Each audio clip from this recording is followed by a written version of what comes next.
السلام علیکم ورحمۃ اللہ وبرکاتہ۔ معزز سامعین، کیا آپ کو اس بات کا علم ہے کہ ایک حجامت کرنے والا اس کے پاس کیا کیا چیز ہوتی ہے اور اس کی دکان کا کیا سیٹ اپ ہوتا ہے؟ معزز سامعین، کیا آپ کو اس بات کا اندازہ ہے آج ہم جس نئی کی بات کرنے والے ہیں وہ کس چیز کا مالک تھا اور وہ کس جگہ پر بیٹھ کر لوگوں کی حجامت کیا کرتا تھا، اور پھر وہ جگہ جس پر وہ حجامت کرتا تھا وہ ہی نہ رہی تو پھر اس کے دل پر کیا گزری؟ یہ سب معلومات کرنے کے لیے آپ ہماری اس ویڈیو کو مکمل سنیں۔ انشاءاللہ یہ ویڈیو سننے کے بعد آپ کے علم میں اضافہ ہوگا اور اللہ کے فضل و کرم سے آپ کی سوچ ضرور بدلے گی۔ معزز سامعین، کہتے ہیں کہ ایک علاقے کے اندر ایک نائی تھا جو بہت ہی غریب اور انتہائی غریب تھا۔ وہ ایک درخت کے نیچے اپنی کرسی لگا کر لوگوں کی حجامت کرتا تھا۔ نہ اس کا گھر تھا، نہ اس کی بیوی تھی، نہ اس کے بچے تھے۔ اس کی ملکیت صرف ایک چادر اور ایک تکیہ تھی۔ رات کو وہ ایک بند سکول کے سامنے چادر بچھا کر تکیہ لگا کر سو جاتا تھا۔ اپنے معمول کے مطابق زندگی گزر بسر کرتا رہا۔ ایک دن ایسا آیا کہ صبح کے وقت گاؤں میں سیلاب آ گیا۔ وہ نائی اپنے بستر پر لیٹا ہوا تھا تو جب اس کی آنکھ کھلی ہر طرف شور و غل تھا، ہر بندہ نفسی نفسی کے عالم میں تھا۔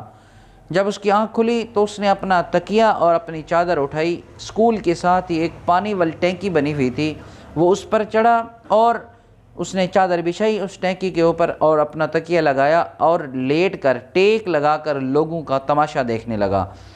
کوئی لوگ زیور، سامان، قیمتی اشیاء لے کر بھاگ رہے تھے، کوئی بکریاں لے کر بھاگ رہے تھے، کوئی اور چیزیں لے کر بھاگ رہے تھے۔ ہر بندہ اپنے اپنے کام میں مصروف تھا۔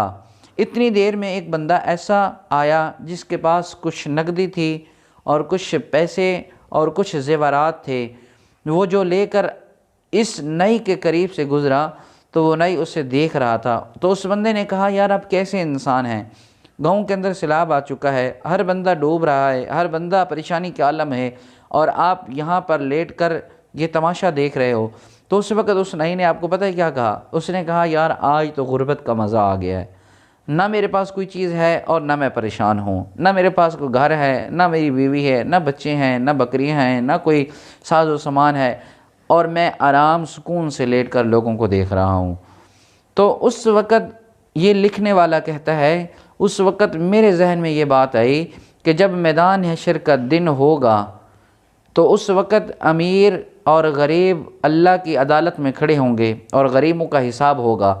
تو غریبوں کی ملکیت میں کیا ہوگا؟ اللہ کی عبادت ہوگی، حقوق اللہ ہوں گے، اور 2 وقت کی روٹی ہوگی، حقوق العباد ہوں گے، اور پرسکون اور بہترین چہرے کے ساتھ اللہ کی عدالت میں سرخرو ہو کر غریب لوگ اللہ کی طرف سے دی گئی جنت میں داخل ہوں گے، اور پھر امیر لوگوں کا حساب و کتاب شروع ہوگا۔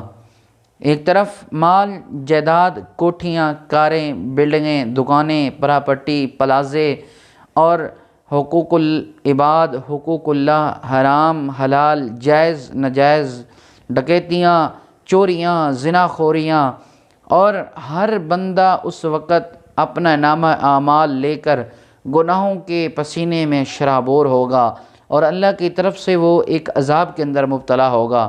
اور اس وقت پھر یہی غریب پرسکون چہرے کے ساتھ، پرسکون طبیعت کے ساتھ پھر کہیں گے، آج تو غربت کا مزہ آ گیا، آج تو غربت کی چس آ گئی ہے۔